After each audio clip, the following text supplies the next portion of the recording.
हमारे इतिहास के संदर्भ में प्राचीन काल और मध्यकाल समाप्त कर चुके हैं और आधुनिक काल से संबंधित 3 टॉपिक हम लोग समाप्त कर चुके हैं और उससे रिलेटेड प्रीवियस ईयर क्वेश्चन भी आपको करा दिया गया है। उम्मीद करते हैं आप सारे वीडियो देख चुके होंगे। अगर नहीं देखे हैं तो आपको सीक्वेंस वाइज यहाँ बताया जा रहा है, आप पुराने सारे वीडियो को देख लीजिए। आपका टोटल सिलेबस जो है झारखंड के इतिहास के संदर्भ में कंप्लीट कर दिया गया है और आपको कम से कम समय में ज़्यादा से ज़्यादा तथ्य बताने का प्रयास किया गया है।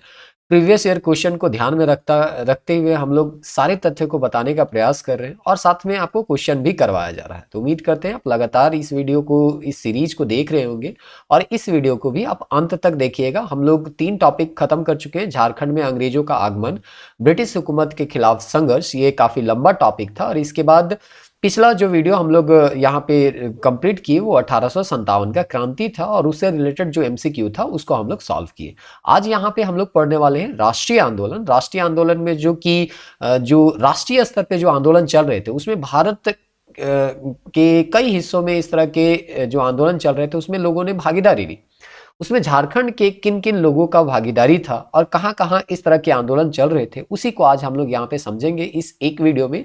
सिंपल सा एक पेज में है, इस एक पेज में ही हम लोग टोटल जो राष्ट्रीय आंदोलन के संदर्भ में जो भी घटनाक्रम यहाँ झारखंड में घटे हैं उन सबको यहाँ समझने का प्रयास करेंगे। इसके बाद हम लोगों का नेक्स्ट टॉपिक होगा झारखंड राज्य निर्माण आंदोलन और इस तरह से हम लोगों का पूरा आधुनिक जो झारखंड का इतिहास है वो भी समाप्त हो जाएगा। तो इस तरह से प्राचीन काल, मध्यकाल, आधुनिक काल, तीनों इतिहास को आपको सीक्वेंस वाइज बताने का हम लोग प्रयास किए। कोई भी तथ्य जो परीक्षा के दृष्टिकोण से महत्वपूर्ण है वो ना छूटे, इसका हम लोगों ने पूरा प्रयास किया है। तो चलिए देर ना करते हुए प्रारंभ करते हैं और देखते हैं राष्ट्रीय आंदोलन के संदर्भ में कौन कौन से महत्वपूर्ण तथ्य हैं जो कि एग्जाम में आने के जिसकी संभावना है। तो सबसे पहला अगर हम देखेंगे तो थोड़ा सा कॉन्सेप्ट आप लेके चलिए कि ये राष्ट्रीय आंदोलन मतलब ये जो भी आंदोलन यहाँ पे चलेगा वो पूरे भारत में ये आंदोलन चलेगा और इस पूरे भारत में झारखंड का क्या योगदान रहा उसको हम लोग यहाँ पे फोकस करके जानने वाले हैं। तो सबसे पहले हम देखते हैं कि जो भारत के दूसरे हिस्सों में आंदोलन चल रहे थे उसका झारखंड में किस तरह से आगमन होता है। तो सबसे पहला आगमन अगर देखिएगा, जैसे कि 1857 की क्रांति में हम लोग कैसे देखें कि देवघर के रोहिणी गांव में जो है 12 जून को सबसे पहला क्रांति का वहां पे शुरुआत देखा जाता है। तो उसी तरह से यहाँ पे आपको देखना है कि राष्ट्रीय आंदोलन जो हो रहा था उसका जो प्रसार हुआ या झारखंड में जो पहुंचा वो किस रास्ते में पहुंचा। तो इसका सही जवाब आपका होगा मानभूम, जिसको आधुनिक रूप में अभी हम लोग धनबाद के नाम से जानते हैं। तो इस तरह से अभी कभी पूछा जाएगा राष्ट्रीय आंदोलन का प्रवेश जो झारखंड में होता है वो मानभूम के रास्ते हुआ था। और यहाँ पे आप देखिएगा मानभूम के रास्ते जो है, चूंकि ये बंगाल से सटा हुआ था और बंगाल में काफी क्रांतिकारी गतिविधियां यहाँ पे चलते रहती थी, इसीलिए बंगाल का जो भी गतिविधि है वो झारखंड में उसका प्रभाव देखने को मिलता था। तो देखते हैं मानभूम के रास्ते कैसे झारखंड में क्रांतिकारी आंदोलन जो है यहाँ पे उभरता है और राष्ट्रीय आंदोलन का ये हिस्सा बनते हैं। तो सबसे पहले यहाँ पे दिया गया है कि यहाँ पे जो भी क्रांतिकारी आंदोलन चल रहा था उसको प्रेरणा कहां से मिला था। तो एक समिति था जिसका नाम था अनुशीलन समिति। तो इस अनुशीलन समिति के माध्यम से ये राष्ट्रीय आंदोलन जो है वो बंगाल से झारखंड तक पहुंचा था और इसमें कुछ लोगों का नेतृत्व रहा, जिसमें सबसे महत्वपूर्ण नाम आता है रांची के गणेश चंद्र घोष और हजारीबाग के निर्मल चंद्र बैनर्जी। निर्मल चंद्र बैनर्जी के बारे में बताया गया है कि ये एक पर्चा चिपकाए थे जिसका नाम था आवर स्वाधीन भारत और ये अविनाश चंद्र बैनर्जी के पुत्र थे। तो ये अविनाश चंद्र बैनर्जी के पुत्र थे, ये ज्यादा इंपॉर्टेंट नहीं है। ज्यादा इंपॉर्टेंट है कि उस दौरान जैसे कि अभी कोई भी चीज को अगर आपको कोई भी इंफॉर्मेशन अगर दूर तक फैलाना है तो अभी तो सोशल मीडिया का जमाना है, लेकिन उस समय पत्र पत्रिकाएं होती थी, पेपर होते थे और इस तरह का जो अंग्रेजों के खिलाफ कोई भी आंदोलन चलाया जा रहा है तो अगर उसका प्रचार करना है तो ये लोग छुप के इस तरह का जो पर्चा है उसको छपवाते थे और रात के दौरान या जब सरकारी आदमी कहीं पे नहीं होते थे उस दौरान इसको चिपकाया जाता था और लोगों तक सूचना को फैलाया जाता था और बताया जाता था कि कैसे ब्रिटिश साम्राज्य जो है यहाँ के लोगों के ऊपर जुल्म कर रही है और हम लोगों को कैसे क्रांति करके अपने जो देश है उसको आजाद करना है। इसीलिए यहाँ पे इस पर्चा का नाम ही था आवर स्वाधीन भारत। तो आपको सिंपली पूछा जाएगा आवर स्वाधीन भारत जो पर्चा था उसको कौन चिपकाए थे, तो निर्मल चंद्र बैनर्जी। ये कहाँ के थे, तो हजारीबाग के थे।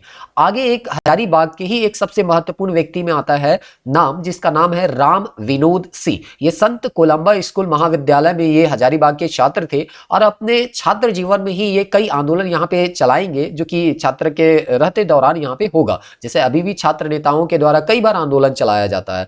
तो उसी प्रकार से हम समझ सकते हैं कि जब देश हमारा गुलाम था तो कॉलेज के जो भी छात्र होते थे वो अंग्रेजों के खिलाफ कई बार आंदोलन में भाग लेते थे। तो उसी तरह से राम विनोद सिंह जो है वो छात्र नेता थे और अंग्रेजों के खिलाफ जो भी आंदोलन चल रहा था उसमें बढ़ चढ़ के भाग ले रहे थे। इसी दौरान उनको 14 सितंबर 1918 को हिरासत में ले लिया गया और इनका एक तरह से कहिए बहादुरी देख के इनको हजारीबाग का जतिन बाघा का भी कहा जाता है। तो इस तरह से जतिन बाघा के साथ इनका तुलना किया गया। तो आपको कभी कभी पूछा जाएगा सवाल कि हजारीबाग का जतिन बाघा किसे कहा जाता है? राम विनोद सिंह वो किस महाविद्यालय के छात्र थे? तो संत कोलंबस महाविद्यालय के छात्र थे और इस तरह से छात्र रहते हुए वो कई आंदोलन में भाग लेते हैं और एक समय उनको गिरफ्तार भी किया जाता है।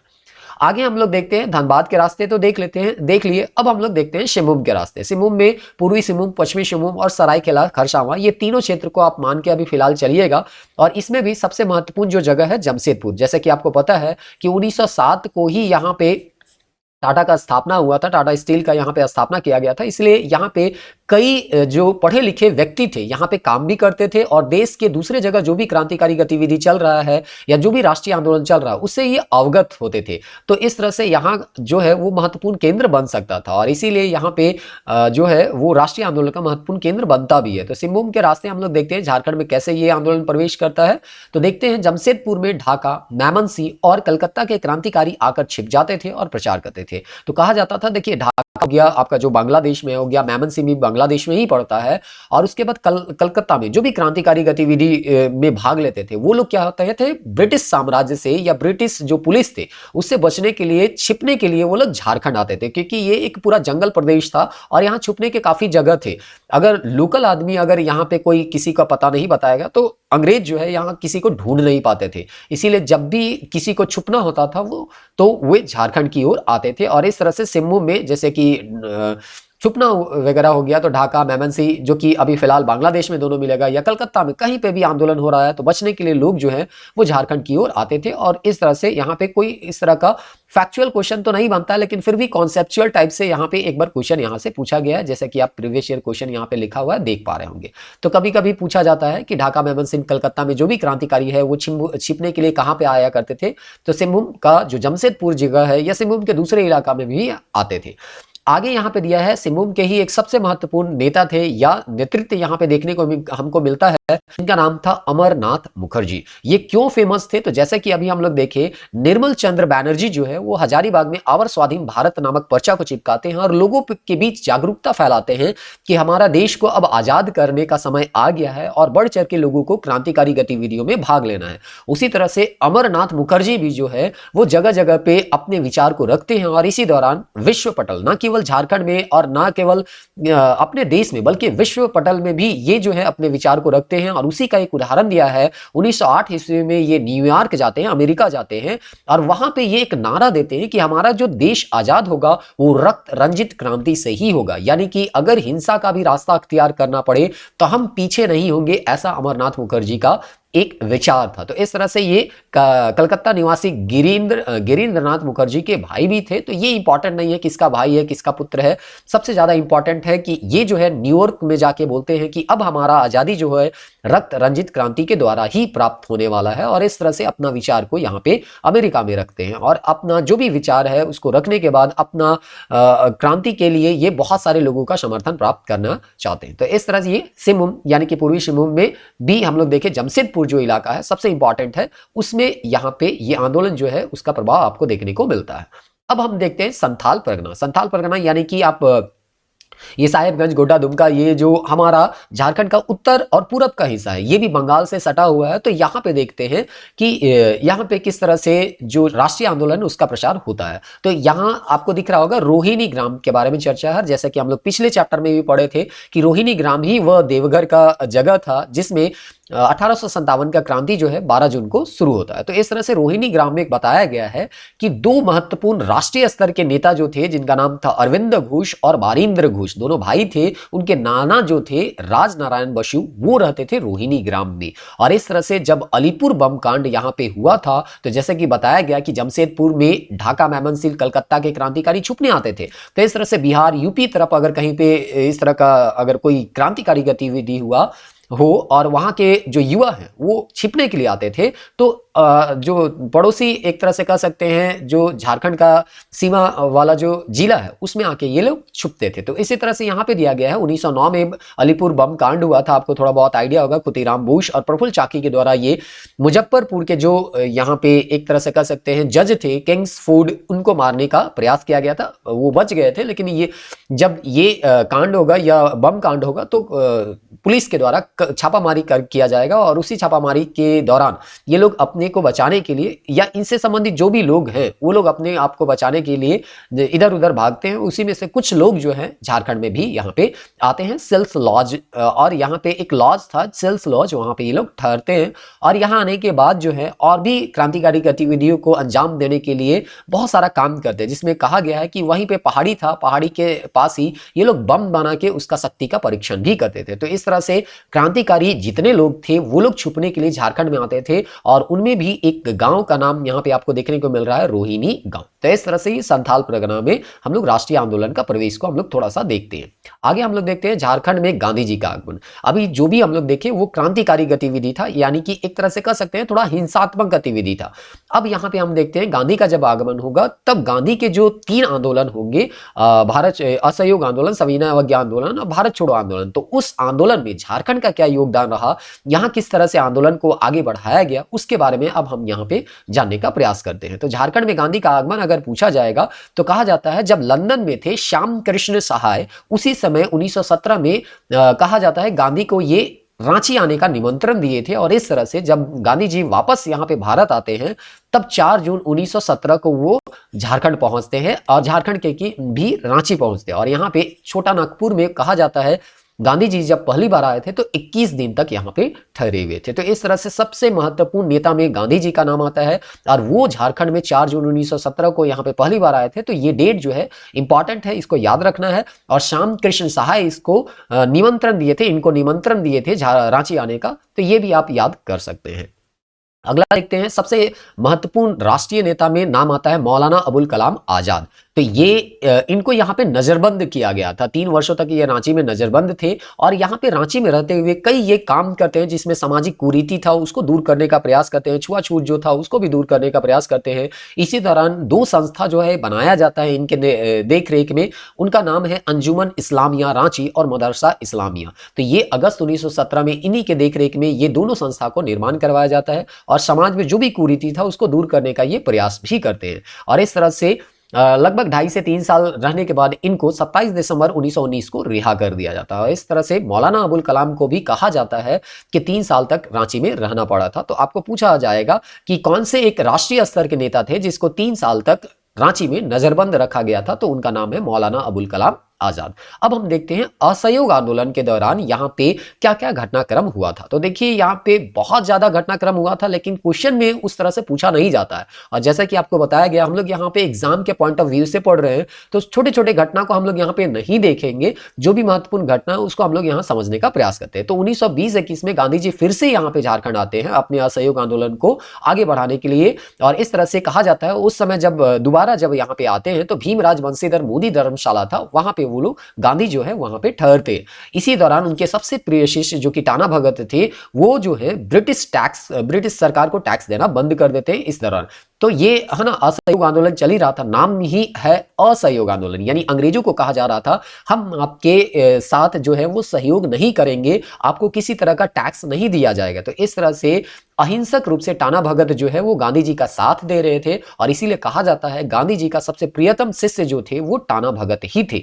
तो इस तरह से हम लोग असहयोग आंदोलन का जो मुख्य एक तरह से कह सकते हैं घटनाक्रम था उसको थोड़ा बहुत 2-3 लाइन में जानने का प्रयास किए। अब देखते हैं जमशेदपुर। जमशेदपुर वैसे भी बहुत ज्यादा फेमस है और यहाँ पे कई लोगों का यहाँ पे आगमन हुआ। एक बार यहाँ पे हड़ताल हुआ था, यहाँ पे जो लोहा फैक्ट्री है जमशेदपुर जो टाटा है उसमें हड़ताल हुआ था। तो उसी हड़ताल को रोकने के लिए कई लोग यहाँ पे आए थे और गांधी जी भी यहाँ पे आए थे, जिसमें उनको कुछ कोष देशबंधु स्मृति कोष दिया गया था 5,000 का। तो ये थोड़ा सा हम लोग समझते हैं। तो कहा जाता है जमशेदपुर में CF एंड्रयूज के आग्रह पर अगस्त 1925 को गांधी जी पुनः आते हैं। तो इस तरह से पहली बार 4 जून 1917 को झारखंड में यहाँ रांची में यहाँ पे गांधी जी का आगमन होता है। दोबारा ये असहयोग आंदोलन के दौरान आते हैं। फिर से ये जमशेदपुर में जब हड़ताल होता है तो CF एंड्रयूज के आग्रह पर अगस्त 1925 में पुनः गांधी जी यहाँ पे आते हैं, जनसभाएं यहाँ पे करते हैं और गांधी जी को यहाँ पे 5,000 का जो है वो थैला या एक तरह से कहा जाता है देशबंधु स्मृति कोष दिया गया। और इस तरह से इसमें जो सबसे महत्वपूर्ण भूमिका था वो था इंडियन एसोसिएशन का। तो इस तरह से ये लोग जो है आंदोलन को आगे कैसे बढ़ाए उसके लिए यहाँ पे सहयोग राशि के तौर पे 5,000 का राशि दिया गया था गांधी जी को। यहाँ पे और भी लोगों का यहाँ पे आगमन हुआ। जवाहरलाल नेहरू आए, राजेंद्र प्रसाद आए, सुभाष चंद्र बोस आए, जिसमें टाटा में 1928 में जो हड़ताल हुआ था उसका समाधान करके भी ये जाते हैं और ये प्रीवियस ईयर क्वेश्चन में भी पूछा गया। तो इस तरह से हम लोग थोड़ा बहुत असहयोग आंदोलन के बाद जो का घटनाक्रम हुआ सविनय अवज्ञा से पहले उस घटनाक्रम को यहाँ पे जानने का प्रयास किया, क्योंकि एक आध प्रश्न यहाँ से देखने को मिलता है। जैसा कि आपको बार बार बताया जा रहा है, हम लोग यहाँ पे एग्जाम के पॉइंट ऑफ व्यू से पढ़ रहे हैं, तो जो भी एग्जाम के पॉइंट ऑफ व्यू से इंपॉर्टेंट लग रहा है वही सारा चीज को हम यहाँ पे बता रहे हैं। चलिए अब हम लोग देखते हैं चाईबासा, यानी कि पश्चिमी सिंहभूम में भी इसका कुछ बहुत प्रभाव देखने को मिलता है। तो चाईबासा में यहाँ पे एक व्यक्ति थे जिसका नाम था आनंद कमल चक्रवर्ती। ये ब्रिटिश विरोधी प्रकाशन करते थे, यानी कि किताब पर्चा इस तरह से यहाँ पे निकालते थे, अपना पत्रिका निकालते थे और ब्रिटिश सरकार के द्वारा जो भी अत्याचार किया जा रहा है उसको ये लोगों तक पहुंचाने का काम करते थे। तो आपको सिंपली याद करना है कि एक पत्रिका निकलता था तरुण शक्ति, वो किन के द्वारा निकाला गया था? तो आनंद कमल चक्रवर्ती। और कहां से निकलता था? तो चाईबासा से निकलता था।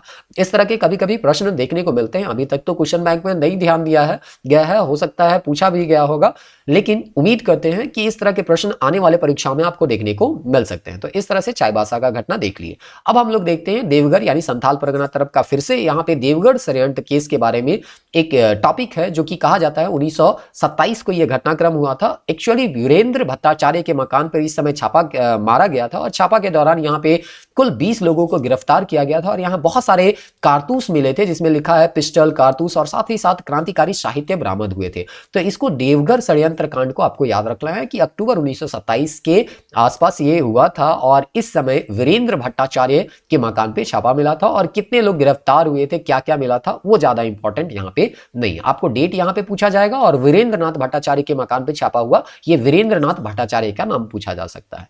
अब हम देखते हैं एक असहयोग आंदोलन के बाद जो दूसरा सबसे बड़ा और पूरा राष्ट्रीय स्तर का जो आंदोलन रहा था वो है सविनय अवज्ञा आंदोलन। तो नाम से ही यहाँ पे पता चल रहा है कि हम अवज्ञा करेंगे, यानी कि जो भी कानून है उसका हम पालन नहीं करेंगे। तो भारतीय इतिहास के संदर्भ में आपको थोड़ा बहुत आइडिया होगा कि गांधी इस समय नमक कानून का विरोध कर रहे थे कि नमक के ऊपर जो टैक्स लगाया जा रहा था, क्योंकि नमक जो है एक आवश्यक चीज है और इसके ऊपर भी टैक्स अगर आप लगाते हैं तो गरीब का खाना जो है वो लुट जा रहा था। और इसीलिए इस तरह के और भी कई ऐसे काले कानून थे जिसका विरोध किया जा रहा था। तो मुख्य रूप से नमक बना के यहाँ पे नमक कानून को तोड़ा गया था और इसी के बारे में यहाँ पे थोड़ा बहुत दिया गया है कि जो नमक कानून राष्ट्रीय स्तर पे दांडी मार्च या दांडी यात्रा के बारे में आप लोगों ने सुना होगा, तो उसका झारखंड में क्या क्या प्रभाव हुआ, कहां कहां किन लोगों ने यहाँ पे इसका नेतृत्व किया, इसके बारे में हम लोग यहाँ पे जानते हैं। तो सबसे पहला यहाँ पे अगर इसका घटनाक्रम देखा जाए तो कहा जाता है 26 जनवरी 1929 को लाहौर में पंडित जवाहरलाल नेहरू की अध्यक्षता में यहाँ पे सम्मेलन होता है और उस समय वहां पे अब कहते हैं हमको किसी भी तरह से अधीनस्थ राज्य का दर्जा अब नहीं चाहिए, अब हमें पूर्ण स्वतंत्रता की मांग करता है। तो पहले होम रूल मांगा जाता था कि आप जो है सबसे टॉप में रहिए और हमें शासन करने का मौका दीजिए, लेकिन अब 1929 आते आते 26 जनवरी को पंडित जवाहरलाल नेहरू कहे कि अब हमें किसी तरह का कोई भी अधीनता स्वीकार नहीं है, पूरी तरह से अब हम आजादी चाहते हैं। और इस तरह से जब एक साल पूरा हो जाएगा यानी 26 जनवरी 1930 हो जाएगा तो पहली बार यहाँ पे स्वतंत्रता दिवस मनाया जाएगा। और ऐसा एक सवाल आया था जेपीएससी में, शायद जेपीएससी में ही आया था या कोई दूसरा एग्जाम भी हो सकता है, लेकिन एक आया था कि 26 जनवरी को 1947 से पहले किस दिन के रूप में मनाते हैं। तो अभी 26 जनवरी तो हम लोग गणतंत्र दिवस के रूप में मनाते थे, लेकिन चूंकि 26 जनवरी मनाते हैं कि 26 जनवरी 1950 को संविधान हमारा लागू हुआ, लेकिन 1947 से पहले 26 जनवरी को स्वतंत्रता दिवस के रूप में मनाया जाता था। क्यों? क्योंकि 26 जनवरी 1929 को लाहौर में सबसे पहली बार पंडित जवाहरलाल नेहरू जो है वो पूर्ण स्वतंत्रता की मांग करते हैं। रावी नदी के तट पे ये भारतीय इतिहास में आपको पढ़ने को मिलेगा। तो इसी का यहाँ पे एक साल जब पूरा हो जाएगा तो झारखंड में भी कई जगह यहाँ पे लोग झंडा फहराएंगे या है ना अलग अलग तरीके से अपने आप को स्वतंत्रता दिवस मनाने का प्रयास करेंगे। मतलब हम लोग स्वतंत्र हैं ऐसा दिखाने का प्रयास करते हैं। तो उसी को यहाँ पे दिया है 26 जनवरी 1930 को स्वाधीनता दिवस मनाया जाता है। इसमें बढ़ चढ़ के सबसे महत्वपूर्ण रूप से जो लेते हैं भाग उनका नाम है तरुण संघ, जो कि रांची से थे। हजारीबाग में जो बढ़ चढ़ के भाग लेते हैं या नेतृत्व जो करते हैं वो कृष्ण वल्लभ सहाय थे। इनके बारे में बताया गया है कृष्ण वल्लभ सहाय आगे चल के झारखंड के दूसरे मुख्यमंत्री यहाँ पे बनते हैं, झारखंडी मुख्यमंत्री बनते हैं। मतलब उस समय तो बिहार था लेकिन झारखंड का एक व्यक्ति जो कि बिहार का मुख्यमंत्री बने ऐसा ये दूसरे व्यक्ति थे। और इस तरह से केबी सहाय बिहार के दूसरे झारखंडी मुख्यमंत्री थे। ये एक फैक्ट है, इसको आपको याद रखना है। आगे देखते हैं 6 अप्रैल 1930 को महात्मा गांधी नमक आंदोलन का एक तरह से कहिए दांडी यात्रा पूरा करते हैं और नमक आंदोलन को एक तरह नमक कानून को तोड़ देते हैं। और इसके साथ साथ देश के कई हिस्सों में इस तरह के नमक कानून को तोड़ा जाता है। तो झारखंड हम लोग पढ़ रहे हैं तो हम लोग झारखंड में देखते हैं कि झारखंड के किस किस जगह में इस तरह के नमक कानून को तोड़े गए। तो कृष्ण वल्लभ सहाय जो कि आगे अभी बताया गया कि झारखंडी मुख्यमंत्री सेकेंड नंबर के झारखंडी मुख्यमंत्री थे ये। तो ये जो थे हजारीबाग के थे और वहीं पे खजांची तालाब करके कोई जगह था। तो सांकेतिक रूप से नमक बना के यहाँ पे नमक कानून का उल्लंघन करते हैं, इस तरह से यहां पे दिया है। तो आपको सिंपली याद रखना है हजारीबाग में नमक कानून तोड़ने के लिए कौन से तालाब को चुना गया था? तो खजांची तालाब को चुना गया था। नेतृत्व कौन कर रहे थे? तो कृष्ण वल्लभ सहाय ने इसका नेतृत्व किया था। आगे देखते हैं पलामू के बारे में। तो पलामू में यहाँ पे दो नाम देखने को मिलता है, चंद्रिका प्रसाद वर्मा और सोनारसी खरवारी। ये जो है सविनय अवज्ञा आंदोलन का नेतृत्व कर रहे थे। जमशेदपुर में ननी गोपाल मुखर्जी कर रहे थे और संथाल परगना में श्रीमती सैलबाला के द्वारा यहाँ पे सविनय अवज्ञा आंदोलन का नेतृत्व किया जा रहा था। तो इस तरह से सविनय अवज्ञा आंदोलन का झारखंड में कहां कहां किन लोगों ने नेतृत्व किया इसको हम लोगों ने यहाँ पे जाना। अब हम लोग देखते हैं सबसे महत्वपूर्ण घटना जो है झारखंड में, एक है कांग्रेस का रामगढ़ में 53वां अधिवेशन होना। तो इस तरह से झारखंड में आपका कांग्रेस का अधिवेशन हुआ था और इससे सवाल पूछा जाता है, बहुत बार पूछा भी गया है। तो इसलिए इसको याद रखना है। 19 से 20 मार्च 1940 को ये 53वां अधिवेशन जो हुआ था कांग्रेस का वो रामगढ़ में हुआ था। और इस समय अध्यक्षता जो किए थे मौलाना अबुल कलाम आजाद थे। और यही जो थे जो कि 1917 में यहाँ पे नजरबंद इनको रखा गया था। तो इनका नाम जो है झारखंड से, या ये जो है झारखंड से जुड़े हुए पहले से भी थे। तो इस तरह से यहाँ पे कहा जाता है बाबू नारायण सिंह जो है एक व्यक्ति थे या क्रांतिकारी, एक यहां पे हम कह सकते हैं राष्ट्रीय नेता थे, जिनको गांधी के द्वारा छोटा नागपुर केसरी का उपाधि दिया गया और इनके द्वारा एक किताब लिखा गया था स्वराज लुट गया। तो बाबू राम नारायण सिंह आपका झारखंड निर्माण आंदोलन में भी यह नाम आपको पढ़ने को मिलेगा। तो ये याद रखिएगा, छोटा नागपुर केसरी के रूप में इनको महात्मा गांधी जो है उपाधि देते हैं और स्वराज लुट गया जैसा एक किताब जो है बाबू राम नारायण सिंह के द्वारा ही लिखा गया था।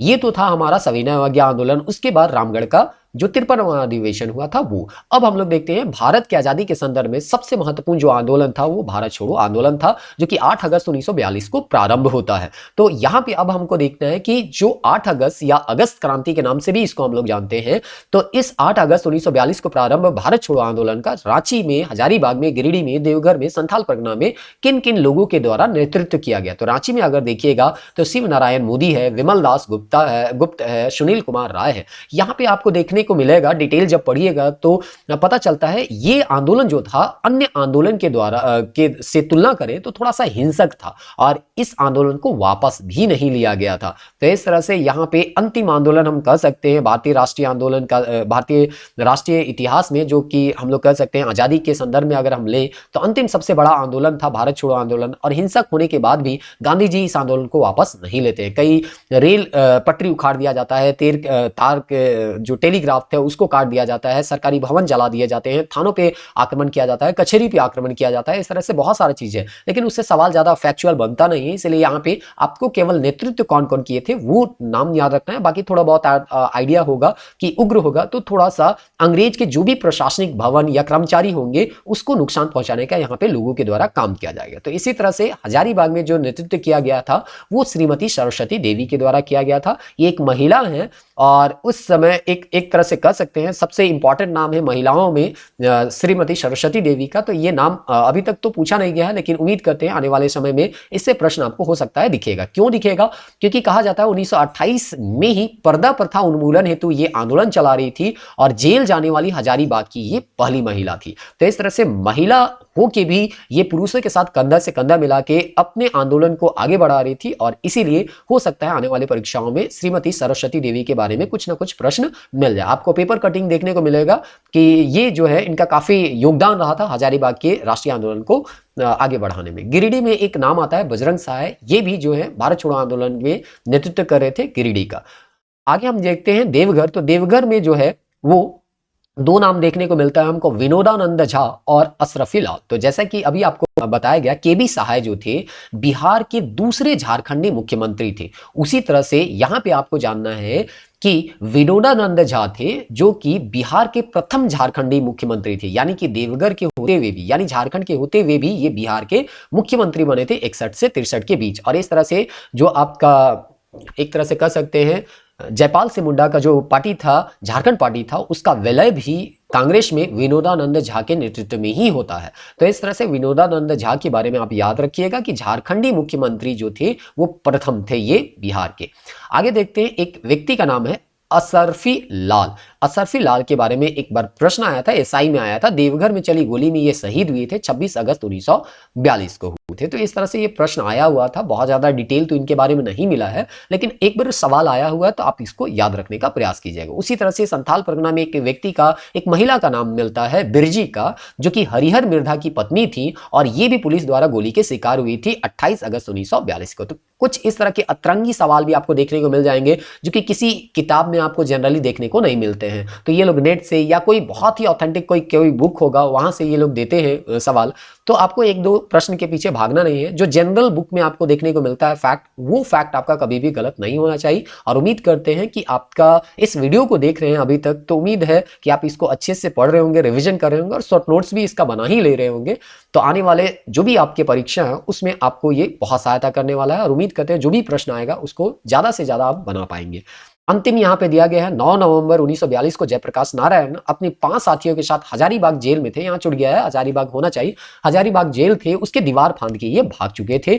और इस तरह से अगर 1942 का ये जो भारत छोड़ो आंदोलन है उसका अंतिम घटना देखिएगा तो 22 अगस्त 1943 में वाचस्पति त्रिपाठी का गिरफ्तारी है। तो इस तरह से इनके गिरफ्तारी को कहा जाता है ये अंतिम एक तरह से घटना था भारत छोड़ो आंदोलन का, और इस तरह से झारखंड में भारत छोड़ो आंदोलन जो होता है वो समाप्त हो जाता है। तो हम लोग यहाँ पे आज के इस वीडियो में देखने का प्रयास किए कि कैसे राष्ट्रीय आंदोलन में झारखंड के विभिन्न जगहों में जो भी अलग अलग नेतृत्व उभर के आए उन्होंने बढ़ चढ़ के इस आंदोलन में भाग लिया और देश को आजाद कराने में अपना महत्वपूर्ण योगदान दिया। तो मिलते हैं नेक्स्ट वीडियो में, उसमें हम लोग देखेंगे इससे रिलेटेड जो प्रीवियस ईयर क्वेश्चन पूछे गए हैं वो, और उसके बाद हम लोगों का सबसे लास्ट टॉपिक होगा राज्य निर्माण आंदोलन। और इस तरह से हम लोगों का झारखंड का जो इतिहास का ये जो वीडियो सीरीज है वो समाप्त हो जाएगा। उम्मीद करते हैं वीडियो आप अगर अंत तक देख रहे होंगे तो आप लगातार जो भी अब वीडियो अपलोड किया जा रहा है उसे आप देख रहे होंगे। और इस वीडियो को देखने के बाद अगर कोई भी वीडियो आपका पुराना छूट गया है तो उसे जरूर देख लीजिए